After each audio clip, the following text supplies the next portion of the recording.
Hello, everyone. Welcome to Books Unbanned, Protecting the Freedom to Learn, presented by African American Policy Forum. Please welcome, we have today Kimberlé Crenshaw, Dr. Ibram X. Kendi, Michael Harriot, and Dr. Kaye Wise Whitehead moderating.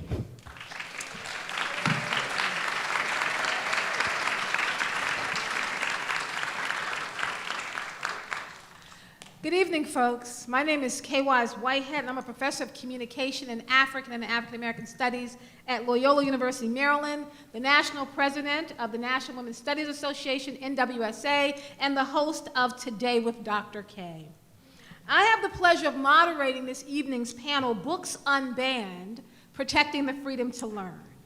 This panel officially kicks off a new leg of the African American Policy Forum's Books Unbanned Tour, this time in partnership with the New Republic. Over the next month, the tour will travel to over 13 stops across the country, from Texas, Florida, Missouri, states that really need it, to highlight the alarming spread of censorship that threatens our democracy. We are mindful as we begin that retrenchment comes in waves, and we see it everywhere. Attacks on Black leadership, attacks on Black institutions, discourses about how Black intellectuals that we don't know what we're doing. We have all seen some part of this one way or the other. The piece of the retrenchment that we want to talk about tonight on this panel is happening in the midst of all of this. There is a project of suppression of the actual product, the work that we create, and that project is linked to all the other manifestations of the retrenchment. What we're going to talk about this evening are the conditions of possibility.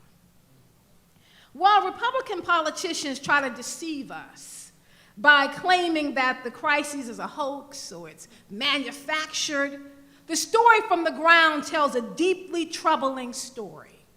In 5,049 schools, in 138 school districts, across 32 states, book bans are suppressing children across this country from learning the full tapestry of American life and history.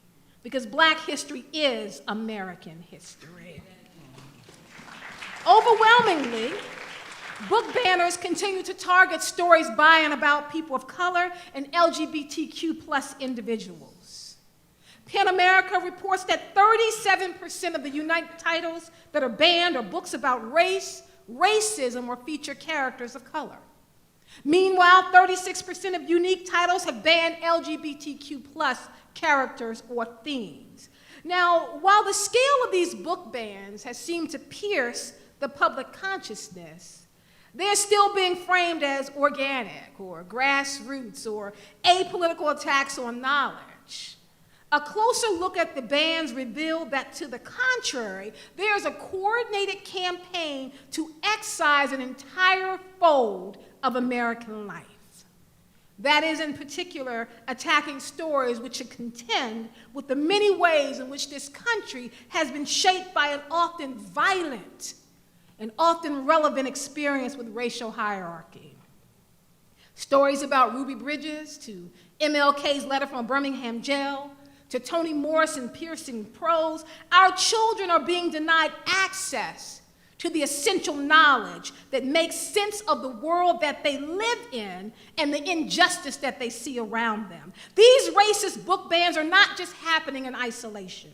They are a part of a twisted web of retrenchment that has seen the dismantling of affirmative action, waves of voter suppression, and political violence. In this time of confusion and chaos, the dots behind all of this must be connected, which is why I am delighted to be hosting this panel today.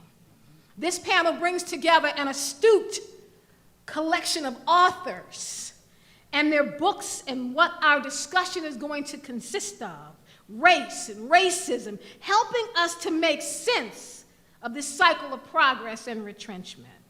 It is the clear-sightedness that our panelists have that will help us to understand why we are in the crosshairs of censorship and attack.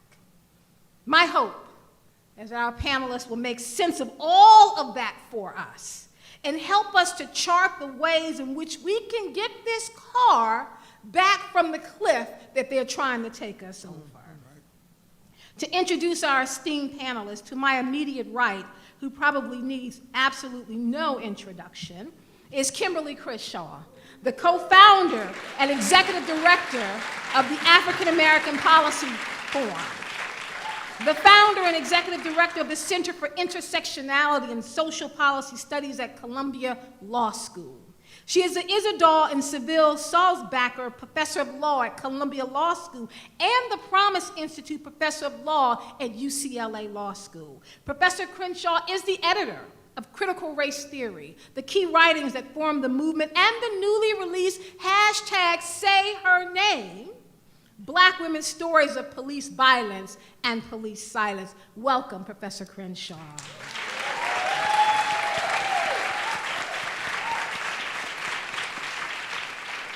After Professor Crenshaw, who probably also needs no introduction, is Michael Harriot, a columnist at thegrio.com where he covers the intersection of race, politics, and culture. His work has appeared in the Washington Post, The Atlantic, NBC, BET, and I heard it's on his mother's refrigerator. He is a political commentator on MSNBC and CNN. He has been honored by the National Association of Black Journalists for commentary, digital commentary, and TV news writing. He's also the author of Black AF History, the unwhitewashed story of America, which came out last month. Welcome, Mr. Harriot.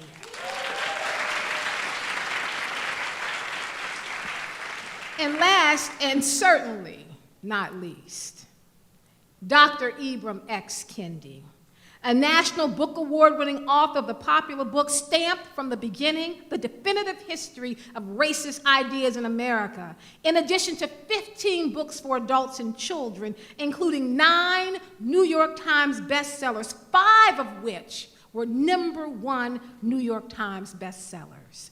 Dr. Kendi is the Andrew W. Mellon Professor in the Humanities at Boston University, the director of the Boston University Center for Anti-Racist Research. He is a contributing writer at The Atlantic and a CBS News racial justice contributor. Welcome, Dr. Kendi.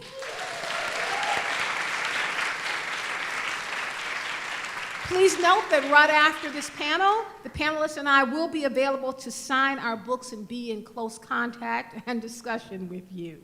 So, Professor Crenshaw, let us paint the picture. Now, we've witnessed that the book bans specifically target authors of color and books featuring characters of color. We also know that this has been activated by the disinformation campaign against critical race theory. How widespread is the use of law and authority to spread the ideas of the anti-woke cabal? All right. Thank you, Dr. Kaye, for that fiery introduction and for all the energy that you've brought to this conversation. The expanse of this attack is difficult for many people to see because it's not really being covered in the media. Here are some things that we need to know. Upwards of 50% of all school children currently go to schools in districts, states where there is some ban on how the teaching of American history will unfold, specifically bans on ideas that are called divisive concepts. What are these divisive concepts? Divisive concepts include the idea that the Tulsa race riot was actually about race. So imagine trying to teach the Tulsa massacre while denying that it has something to do with racism and white supremacy.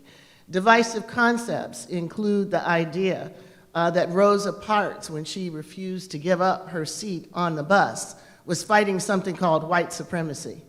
Imagine what our students learn about our history when the story of Rosa Parks can't be told as a story of a fight against racial subordination. So these laws that have been passed in more than 23 states, according to my colleagues at UCLA Critical Race Forward Project, impact not just students now, but the idea is to impact our future. This is not simply about this moment. It's not about this next election. It is about the next century. If our students cannot learn the truth about the history that they have inherited, about the country that they were born in, if they are unable to name the realities that they exist in, they'll be unable to transform them. And that is the whole point of these laws, to undermine, to interrupt, to prevent anything happening again that was anything like what happened in 2020, when there were protests in every state of the union, the largest protest mobilization in history around racial injustice. So this is going to the heart of our ability to narrate our past and our present in order to transform our future. It's not simply an organic uprising of parents from the ground. This is the use of the state. This is the use of public policy to determine and dictate what kinds of ideas can be expressed, what kinds of histories can be told, and all based on one basic orientation. It is about the comfort, the projected comfort, I have to say, of white school children. It is not about black school children. It's not about other students of color. It's not about queer students. It's about a projected sensibility that anything that makes a certain subgroup uncomfortable cannot be introduced in classrooms today. So it's a major shift to the right.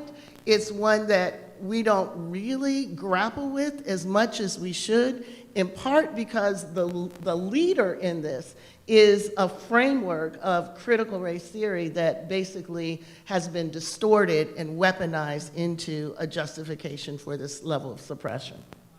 Thank you. Let me come to you, actually, Dr. Kendi, because you have the dubious distinction of being included on two extreme lists.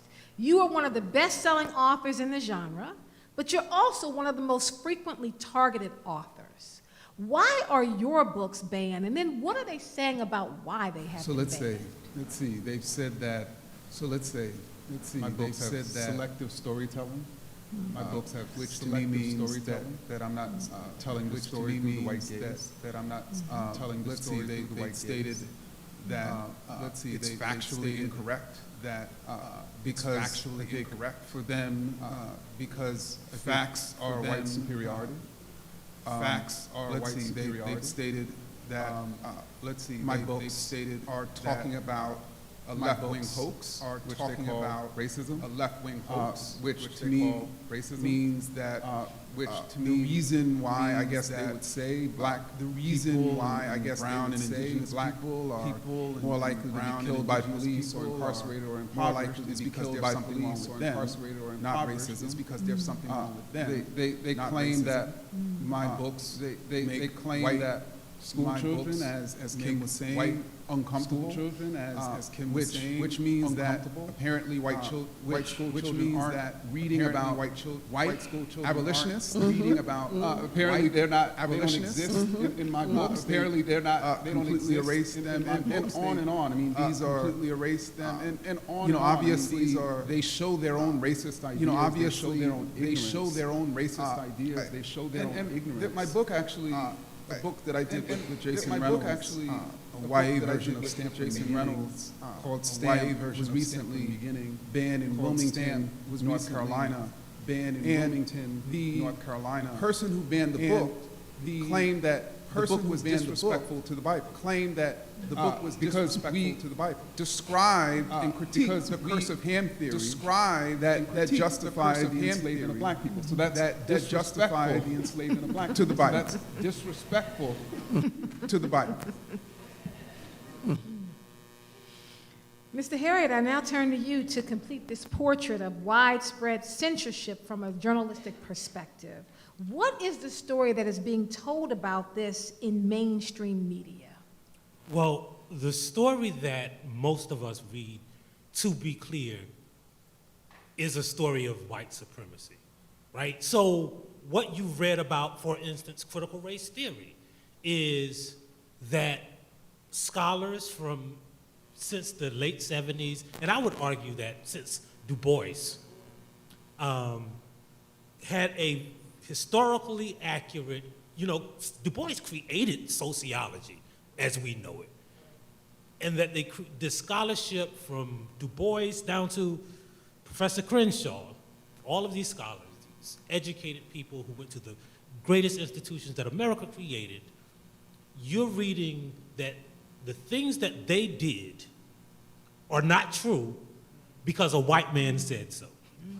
Now, what I am saying is not just a white man who is a scholar and a historian. No, just a white man. He has no education, no experience. We know who started these bands. We've seen the templates that were passed to state legislatures.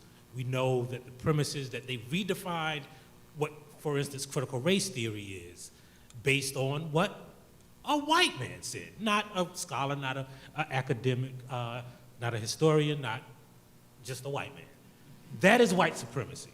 To stack a white man against a century of scholars is white supremacy. And then, so when you talk about what critical race theory is, you don't know the narrative. Even when they say critical race theory, they're using the white man's definition. And I looked and wrote and investigated the origin story of it, and we know where it came from. We see the sample legislation from the Manhattan Institute. We see when he says, this is what I'm going to do to demonize this area of studies, and then he did it. And so we can't just hold the Moms for Liberty and the white ladies in South Carolina and the governor of Florida without holding the media to be accountable for elevating a white man to the total summary of scholarship of black people in America and saying it ain't worth what this white man said. And that is what we're facing now. Thank you, Mr. Harriot. Now that we've gotten a sense of what is happening around this country, I want to shift gears to discuss the why. Why are these book bans so alarming, and really get more into understanding this current moment? I want to come back to you, Dr. Kendi.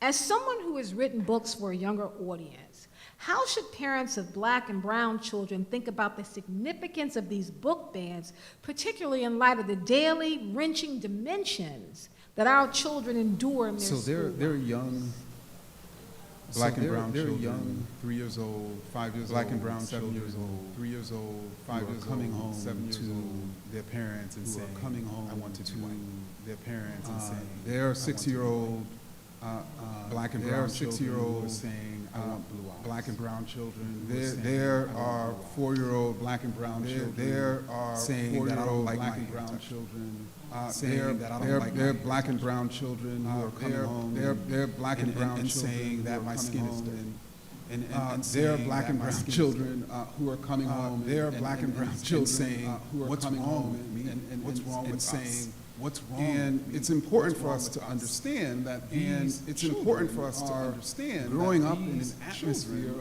of anti-black growing up and in an anti-brown atmosphere of racist anti-black ideas that and anti-brown directly and indirectly racist tell ideas them that there's that something wrong with their directly and skin color, indirectly there's something tell wrong them with their that hair there's texture, something there's wrong with their something skin color, wrong with there's their something people. wrong with their And hair texture, if there's we something don't have wrong with their people, anti-racist and literature, if we don't have in schools, if we pull anti-racist that literature in out from schools, under if we them, pull then that we're literally literature exposing out them from under them to then these we're ideas. literally exposing And of course, these ideas are incredibly insidious. And of course, these and ideas harmful. are incredibly And- insidious. And then, and as harmful. these children get and older, then and they become as these teenagers, children get older.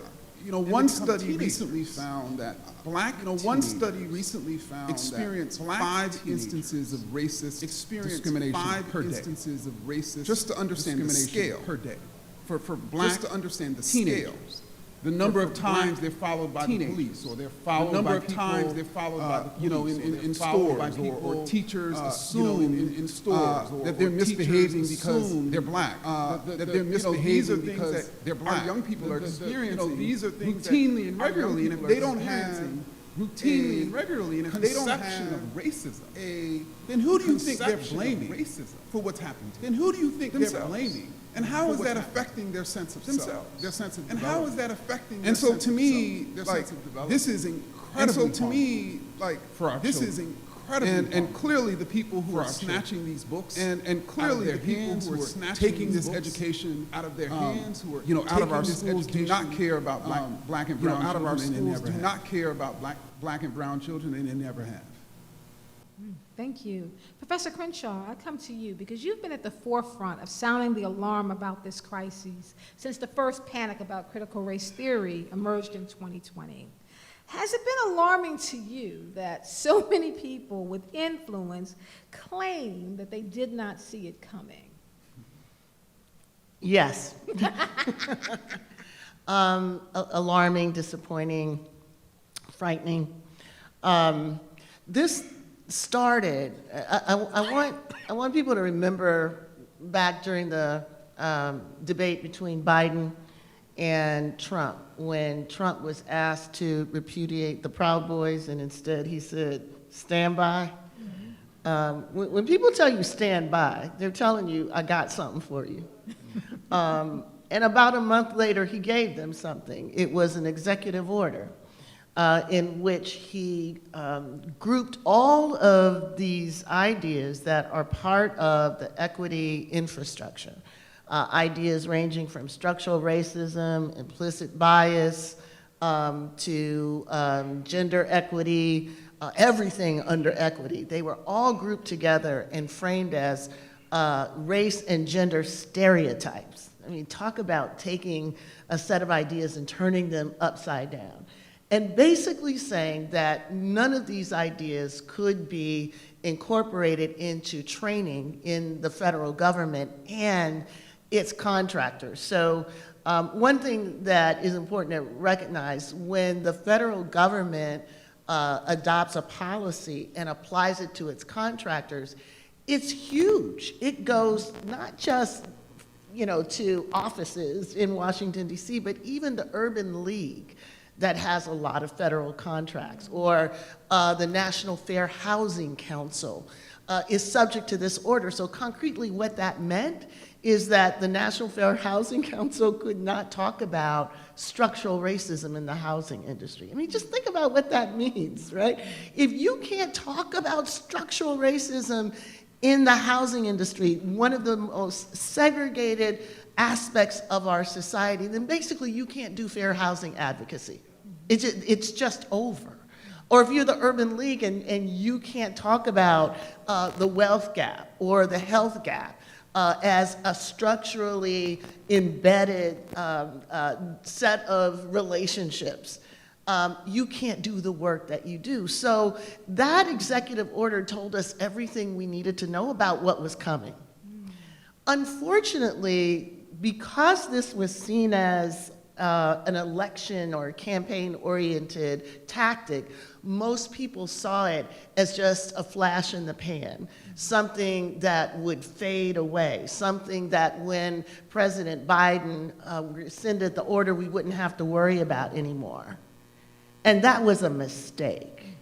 Because what happened once that horse got out of the barn, it galloped all across the country.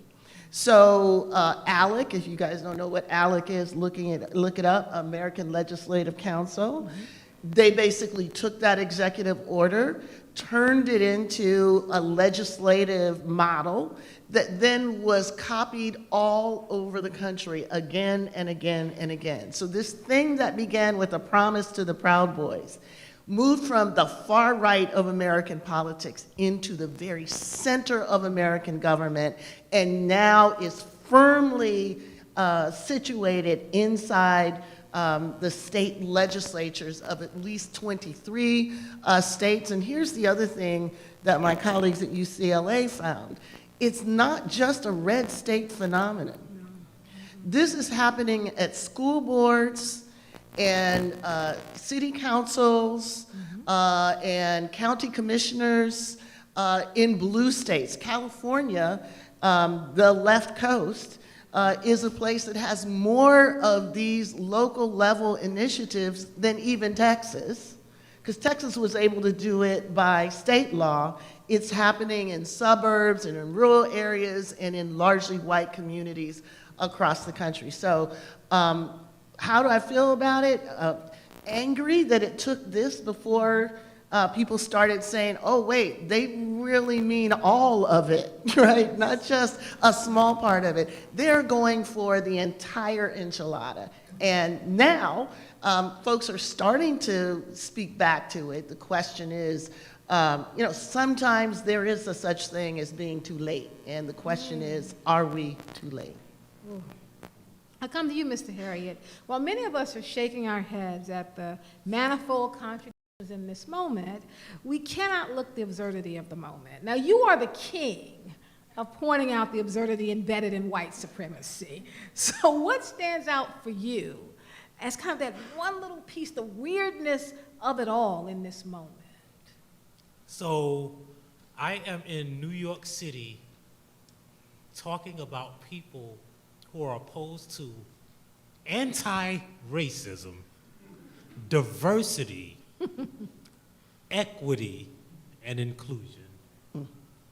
That is crazy to me. Like, on its face, objectively, that is a crazy thing. And the other thing that is crazy to me is how reluctant we are to say white people. So I have studied, like, a lot of people know that I write about history and are surprised to find out that I am an economist. And when you look at the data, the most common aspect of all of these groups is not their political affiliation. They're Republicans and they're Democrats. They're conservatives and they're liberals. They have no geographic center. It is just white people, right? Like, that's the most common aspect. To say who's doing this as accurate as possible, you have to say white people. And you can't be afraid to say that. Because if you say the far right, then you're leaving out some people. If you say the far left, what we see is that, one, this is not a grassroots effort, right? We've seen investigations that show that these are people who are leading efforts and having meetings. And again, what we talk about, these states that have critical race theory laws, it's not a bunch of people feeding off of each other. All of them are the exact same pieces of legislation. They have 7 basic ideas: that race, sex, ethnicity, color, national origin is inherently superior, that one can be oppressive or racist or sexist subconsciously or unconsciously, that there are people who have been discriminated against because of their race, color, creed, and so on, right? So these 7 basic principles are what they've used to define critical race theory across the country. 7 identical things that have nothing to do with actual critical race theory. And so the absurdity of this is that we are here talking about a thing that was created by people who don't know what they're talking about. And we won't say who they are. That is white people, right? Not conservatives, again, not liberals. The most common denominator in this effort to ban and censor ideas. And that's the important part, right? Ideas that include people, ideas that make people feel like they are part of society, ideas that teach our children how to view society objectively and all people as equals. That idea is being spread across the country by one group of people. And it's absurd that we don't say it, that we believe it, and that it is spread this far. And I agree with Professor Crenshaw. I don't know if it's not too late to pull it back and put it back in the barn. Thank you so much, Mr. Harriot. So, folks, we've talked about the what. We've talked about the why. We have to get into how this actually happened. And Dr. Kendi, I'll come to you, because Maggie Takuta Hall elevated the challenges facing authors when she refused Scholastic's demand that she remove racism from her book about her grandparents' experience of internment. This flies in the face of the assumptions that many of us have that major publishers are liberal defenders of free speech. As one of the few Black authors within this industry, can you talk a bit about some of the ways in which the industry has been complicit in fostering the censoring of anti-racist ideas and authors of color? Well, let me give actually a personal example. Well, let me give actually a personal example. Stamped from the beginning, when I went out to get a literary, when I went out to get, I think I was probably rejected by about 75 literary agents. I think I was probably rejected by about 75 literary agents. Then I started working I think we sent it out to about 25. I think we sent it out to publishers. 25. And we got interest from one publishers. Just to give you the sense of. And I suspect that that was anti-wokeism.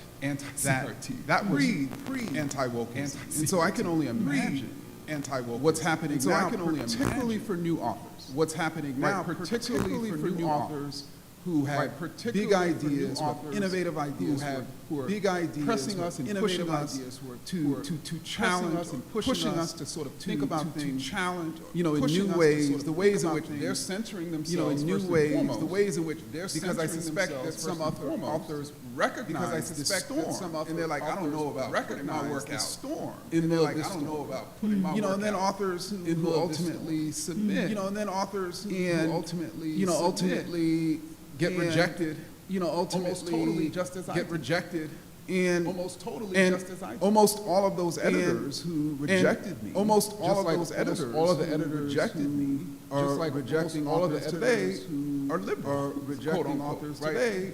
And so I think this is a huge problem. Now I do think, and so I think this is a huge problem. Now I do think that. Now there are Black editors in critical positions in publishing and potentially critical positions in publishing, but they still only represent a fraction.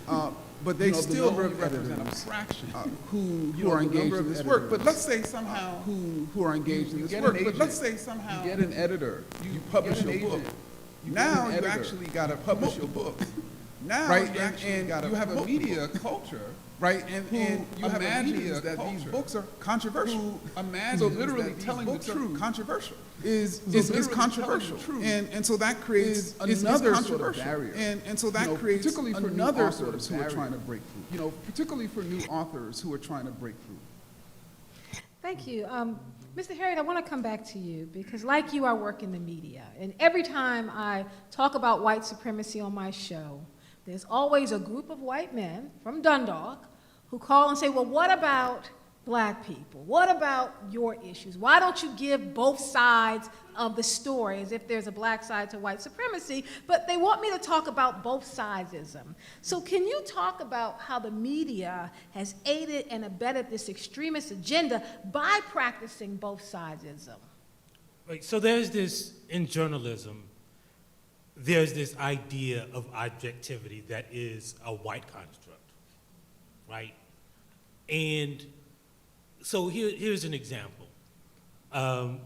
This is the clearest example. Like the first day of journalism class, you're told to always write in active voice. Don't say Michael Harriot was arrested. Say the police arrested Michael Harriot. You get more information because you see there's two facts in there. Now the police did something and Michael Harriot went to jail, right? Except when it comes to white people. You'll hear that Black people suffered racism without saying who it was, right? Black people experienced oppression and overcame what, right? Like, so that, to me, that is the clearest example.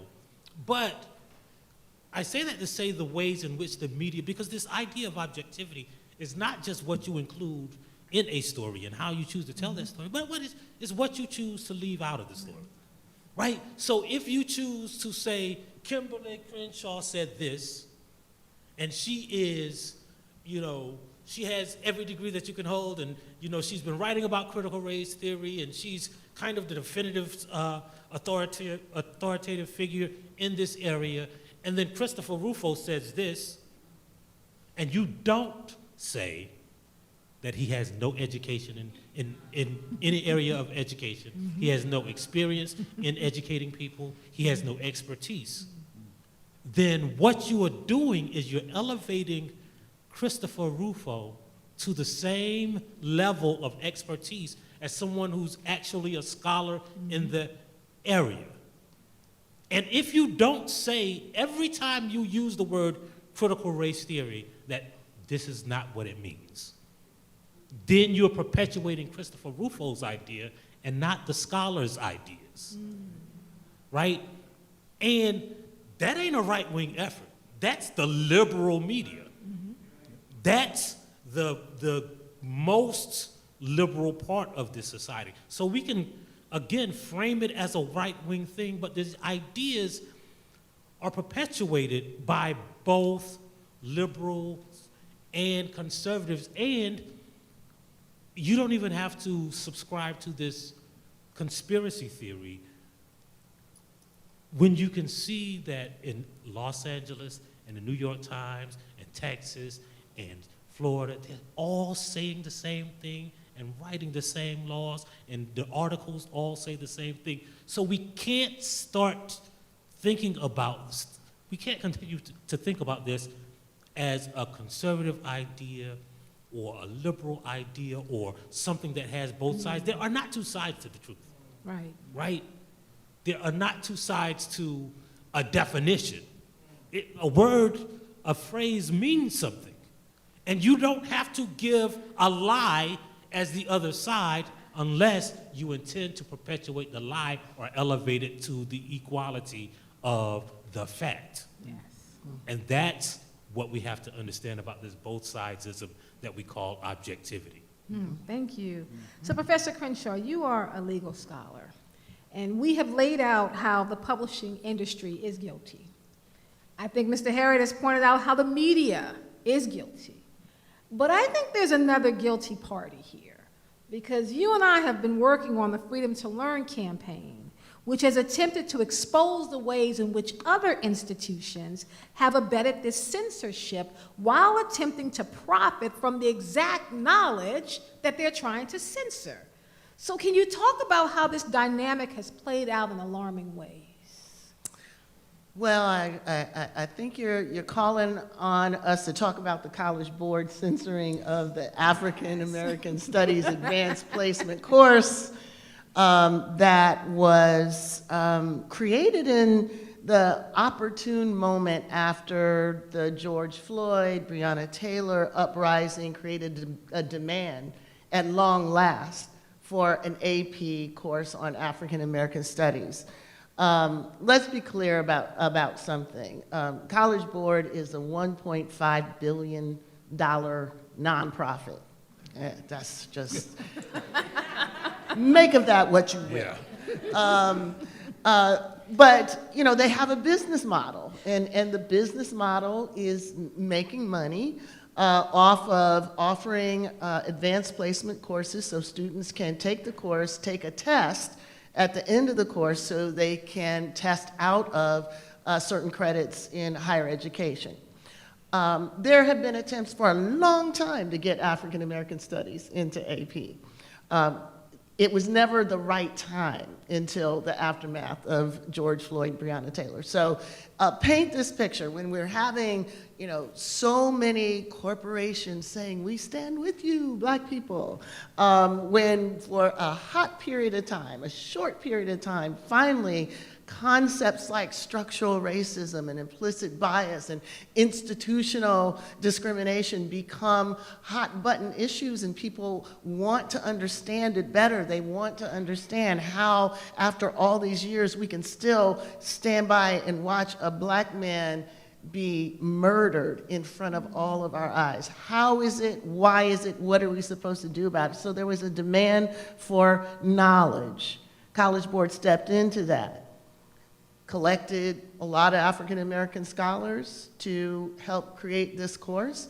In creating the course, they said, here are some key concepts that are being taught across the country in African American studies. They include things like structural racism.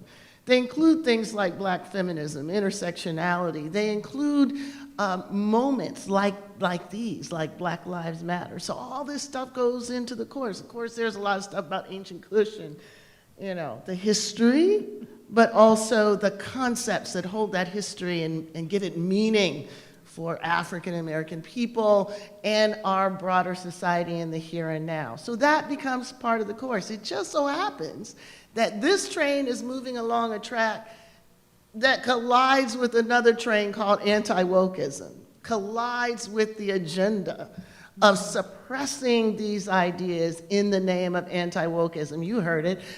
Florida is the place where anti-wokeism goes to die.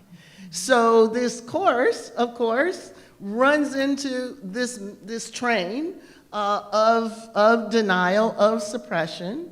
And so there begins a multi-month negotiation between the College Board and Florida about these ideas that they have already identified as ideas that do not live in Florida.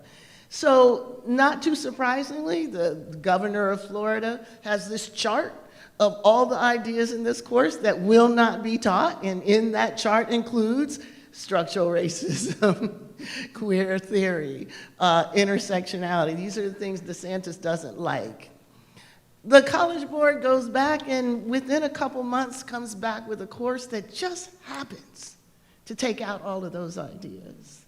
And they just happen to say, it's not because DeSantis made us do it, we did it because we decided to do it. Eventually that turns out not to be true. It's exposed that there have been negotiations. It is obvious that one of the things that's driving this is the business model. If you can't sell this course in all 50 states, then the investment in the course and the profits are not going to be what they anticipated. So this is the moment of truth. Do you go with a legitimate, inclusive course on Black studies, or do you bow to the demands of, we can call them anything you want to call them. You probably have your own definition of DeSantis and what's happening in Florida, but the question is, do they get to dictate what our history is, what our concepts are? Do they get to determine what should be included in a course? And the College Board basically blinked and said, okay, we'll take this stuff out. Now, of course, at the end of the day, Florida still hasn't adopted the course. At the end of the day, the content has still been removed. It's gone. And let me just make one analogy just to make it clear that this is about anti-Blackness. They tried the same thing with psychology, because in the psychology course, there's information about how gender is socially constructed. But the American Psychological Association and other people with apparently more power than Black people have said, no, you are not going to take this information out of the course, so they backed down. Same with biology. If a state decides we don't want evolution to be taught, it's got to be creationism, College Board says that is not a legitimate course and we're not going to give you credit for it. But when it comes to Black folk, when it comes to our history, when it comes to what enslavement was all about, we don't get to say what our story is. We don't get to determine what our kids get access to. And why? It's because a liberal institution like the College Board has decided to get into bed with the likes of the DeSantises of the world. So sometimes it's your friends that you have to have that serious conversation with. It's not always the enemy. If the friends would stand firm against this suppression, we wouldn't be having this conversation. So, yes. So we have talked about the what, the why, and the how. Let's connect these dots, because we've often been taught that those that don't know their history are doomed to repeat it. And so, Dr. Kendi, I'll start with you. As a historian who has often written about America's racialized history, is there a historical moment from your book, stamped from the beginning, that speaks to where we are at this There's moment? many. And in many ways, these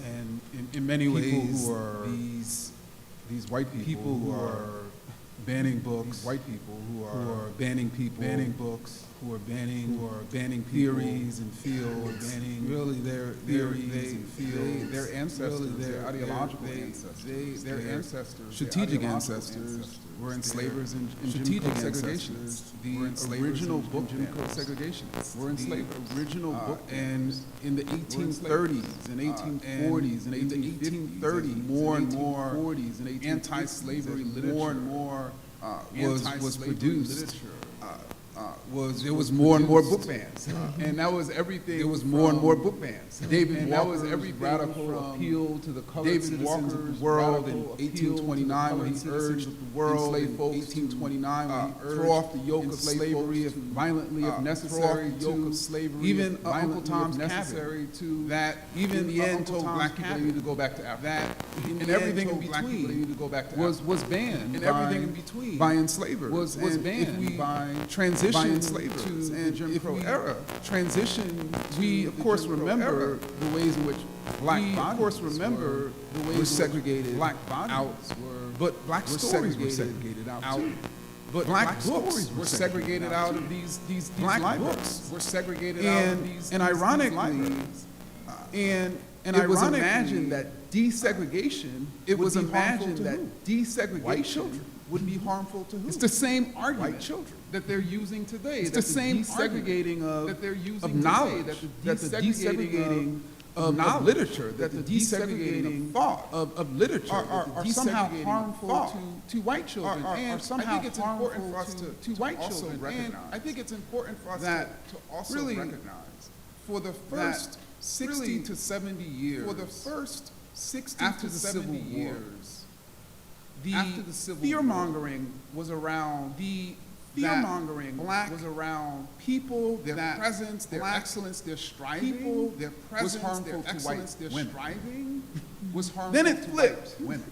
During the early era of Jim Crow, and we're still in the period in which now they're saying it's harmful to white children. In which now they're saying it's harmful to the irony about the notion about.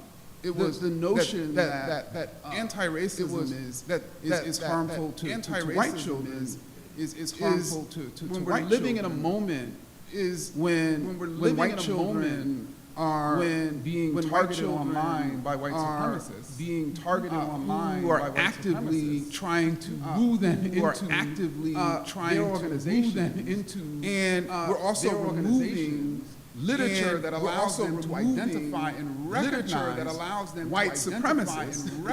But then the very people who claim they care about white children are removing that literature, claiming that they protect them. Just like you had a century ago, the very white men who were claiming they were seeking to protect white women were controlling their sexuality. White women were controlling their sexuality. Ultimately, and so I think that, Michael and I were talking earlier about how, Michael and I were talking earlier about how of this moment, like in previous moments, of this moment, like in previous many white folks do not understand their own history. Many white folks and they don't understand that there was a such thing as a white abolitionist or white civil rights. There was a such thing as a white abolitionist, or the ways in which there were 5 million poor, or the ways in which non-slaveholding whites who were driven non-slaveholding whites driven into the Confederate Army to fight a war for enslavers. Like they don't know to fight a war, and they're still being hoodwinked. Like they don't know today, and so and that's the irony. And so there's so much historical parallel. And that's the irony. Enslavers did not want public schools. Enslavers did not want public libraries. Did not want public schools. They did not want. When we look at the attacks, they did not want. When we look at the attacks, this is the enslavers' lives. And those enslavers almost drove this country, and those enslavers into oblivion, almost drove this country and white folks who would have been driven into the oblivion, and white folks who would have been driven into the oblivion are lifting them up. Let me ask you, Professor Crenshaw. Thank you so much, Dr. Kendi. Let me ask you, How does Professor a Crenshaw, historical thank you so much, lens Dr. illuminate Kendi. why it's How does a important for historical us to lens act in illuminate this why it's moment? Important for us to act in this moment rather than to be complicit? Well, you know, there's so much that Ibram has put on the table that, you know, basically tells us we've seen this story before. We know how this story ends, right? And now we have the opportunity to write a different ending to it. The historical piece that I want to lift up is it comes from the law of who can give testimony. There was a time when black folks couldn't testify against white folks. Actually, the idea was that one of the privileges of whiteness is never having to be accountable to anyone that didn't look like you. And in fact, the early efforts to eliminate those disabilities were framed as reverse discrimination because it was taking something away, a privilege from white people. And one of the most interesting cases that I teach is the question of, all right, was this a disability, a legal disability, just against black people with respect to everyone else, or was it against all non-whites against white people? And in a case, California basically said, one of the privileges of whiteness is that you do not have to be subject to the testimony of any non-white person. Now, think about the extent to which what we are experiencing right now is precisely that. If we think about our ideas, our histories, our narratives, our stories, that is our testimony. That is our story. And effectively, not even effectively, they are actually saying the comfort of whiteness, the comfort of white children. And now that it's expanded to diversity programs in corporate America, the comfort of white people is such that they are protected against these stories, narratives, and realities that make them feel uncomfortable. Now, I just want to be clear about one thing. I'm not saying that all white people are uncomfortable by this stuff. In fact, I'm saying that a true history, and I'm signing on to what everybody has been saying here, a true and inclusive history would say that there have been white people across our history who are not only not uncomfortable, they are willing to die for the idea of equity, to die for the idea of a true multiracial society. They're being erased from this history as well. So when I think about the history that's being erased, I see that erasure as the condition of possibility for this moment and the next moment. At the end of the day, the Union did win the Civil War, but the Daughters of the Confederacy won the narrative war. That's why we're still having this conversation. Those little white ladies who said, you know what, my pappy didn't die for nothing. I am going to make sure that our story is going to be projected well into the future. Well, this is part of the story. The idea that they fought for states' rights not to maintain enslavement, the idea that enslavement was actually good for black people. Where did we hear that recently? So if you wonder where these ideas are coming from, it's only because the actual history out of which they come hasn't even been taught to most people. They're fighting about just the beginnings of being able to tell these histories. If we don't see in that effort to say we need to be clear that enslavement actually provided skills, if we don't hear in that the logic of the Confederacy, it's because we have not been taught the logic of the Confederacy. So this is telling us that if we don't fight this now with everything we've got, we're not just losing this next election. This is going to project well into the next century in the same way the Daughters of Confederacy have to be dancing wherever they are, because their vision of America is front and center right here, right now. And our last question, just very quickly, since we're here to celebrate books, I would like to have either of the authors just give us one little piece of inside information about your book. I'll start with Michael Harriot, a columnist at thegrio.com. He's the author of Black AF History, the Unwhitewashed Story of America. So, Black AF history, I think, throughout, there's been a litany of books written by black people and about black history. And there's been a litany of history books that are usually, we call them American history, that are usually written through the white lens, if we're being honest. There are French people and English colonists and pilgrims, and all those people have religious and economic and political motivations, and then the black people are just slaves. The indigenous people are just Indians. So what I wanted to do is write a book about America through the eyes of white people, not black people. Through the eyes of black people. Not a book about black people, but a book about the history of this country as black people saw it. And so that's what Black AF history is, because one of the things that I contend is that they're not trying to ban black history, they're trying to ban white history.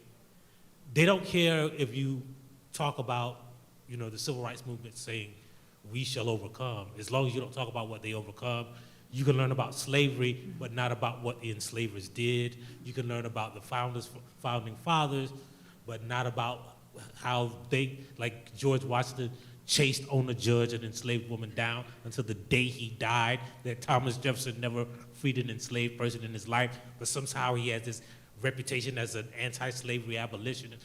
So they don't care about you learning what black people did. They don't want you to learn the white history, and that's why I wrote Black AF History. Thank you so much. Dr. Ibram X. Kendi, National Book Award-winning author of the popular book, Stamped from the Beginning, The Definitive History of Racist Ideas in America. One little insight for us, So please. I wanted to write a book. That allowed us to understand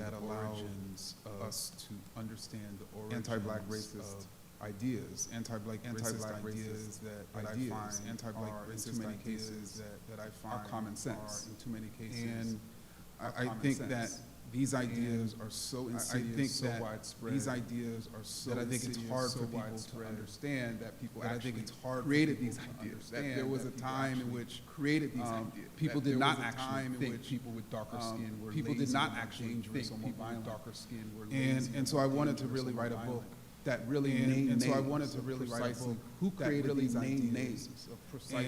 And then why did they create these ideas? And we have been taught this history that we have been taught people created that anti-black racist ideas because they were ignorant, anti-black racist ideas because they were ignorant. They just didn't know, they were hateful, or they just didn't like black people. But or they just when you actually didn't like black people, but the producers of anti-black racist ideas, you find that these were people who were producing these ideas, typically to justify producing these ideas, existing racist policies. That benefiting racist policies. I'm enslaving black folks. I'm making a tremendous amount of money enslaving them. There are people who are resisting this enslavement. So I'm going to basically convince those folks, as well as black people, that they should be enslaved, as well as black people, that they should be enslaved. And so that relationship of really the power and relationship coming before the ideas, the power is really what I wanted to show before the ideas is really what I wanted to show in this book. Thank you so much. Professor Kimberlé Crenshaw, co-founder and executive director of the African American Policy Forum and the newly released #SayHerName, Black Women's Stories of Police Violence and Public Silence. So one of the justifications given for purging intersectionality from the College Board's course was that the framework had been so distorted and politicized that it was no longer useful. There are 5,000 people who've signed a petition saying, useful to whom? Who gets to decide whether a framework is useful? The book that the African American Policy Forum has put together lifts up the stories of family members who are survivors of Black women who've been killed by the police. It uses intersectional framework to tell the story of both their vulnerability to police violence and their marginalization in movements and in discourse about anti-Black police violence. And you probably have not heard of their stories. And one of the reasons why is that our frameworks for holding social phenomena often are not intersectional. So when we think of violence against women, we don't think about police violence. When we think about police violence, we don't think about Black women. That's an intersectional problem. So first of all, I want to honor the mothers, sisters, and daughters who are here with us today, who are featured in this book. I'm really pleased to introduce Valerie Carey, Gina Bass, Sharon Wilkerson, and Chelsea Rubin, who are joining us for Mother's Weekend. When we say that certain ideas are illegitimate, we are saying the stories that have come to life through those ideas are not worth us fighting for. And I cannot sit with that erasure. And so Say Her Name is the evidence of the idea that ideas bring certain experiences to life. If we can't name them, we can't fight against them. So we know what the objective of the other side is. They don't want us fighting for those. For those of us who believe in racial justice, we believe in the intersection of racial justice with other forms of justice, we can't step aside and let this censorship dictate what we can see, what we can know, and what we can demand be transformed in our society. If we give up on our ideas, we're giving up on our lives. And that cannot be what we've inherited from 2020. And my book, Race, Brave, New and Selected Works, when Black Lives Matter began and I looked at my 10-year-old and my 12-year-old, I realized I could not do work in the historical archives if I could not carve out a world where my boys can get home safely. That's when I became the Black Mommy activist, and my boys and I traveled the country. I would pull them out of school and inform their teacher they need to learn what it means to be a Black man in America and how to navigate this society and do it from the ground up. And Race Brave is my everyday experience of writing to them about this experience, about how do they navigate this world and understand who they are in light of a system that wants to define them and keep them oppressed and cut out their tongues. So I want to thank our panelists for guiding us, and I want to thank all of you for joining us in this important conversation. As we close on this segment, we have 3 invitations for you, because AAPF likes to give people stuff. We have 3 things for you. We want to invite you to join us for the book signing, have an opportunity to be in discussion with us about our work. 2, we are hosting an Artivism after party. It's called Books Unbanned, a night of artivism. Come and party with a purpose. Music, performances, poetry, song, starting tonight at 6:30. And food. All in the theme. We got food, always food, good food. All in the theme of freedom to learn. You can find us at 81 Willoughby Street on the 7th floor, which is just 6 minutes away. 6 minutes, y'all, 6 minutes. Come and join us as we party with a purpose. And finally, we'd like to ask you to join us in pushing back against censoring Black studies. Join us with the Freedom to Learn Coalition. We meet monthly. Our next meeting is coming up on this Thursday, October 5th, 2023. We can give you the information. Folks, I look forward to seeing you at the party. I will leave the light on for you. Thank you. And thanks to our wonderful host, Kaye Wise Whitehead.